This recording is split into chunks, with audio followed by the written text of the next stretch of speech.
Syederalon 4 tersangka kasus penyelewengan dan penggelapan dana sosial di Yayasan Aksi Cepat Tanggap atau ACT ditahan Bareskrim Polri pada Jumat 29 Juli 2022 kemarin. Keputusan penahanan tersebut dilakukan setelah penyidik melakukan gelar perkara.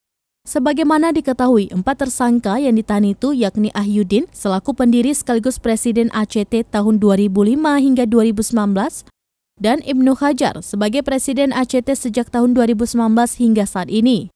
Kemudian Haryana Hermain yang menjadi pengawas ACT tahun 2019 dan anggota pembina ACT tahun 2019 hingga 2021, serta Ketua Pembina ACT saat ini Novaryadi Imam Akbari.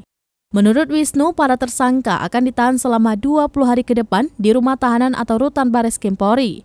Lebih lanjut, Wisnu menjelaskan salah satu alasan penyidik menahan para tersangka karena dikhawatirkan menghilangkan barang bukti.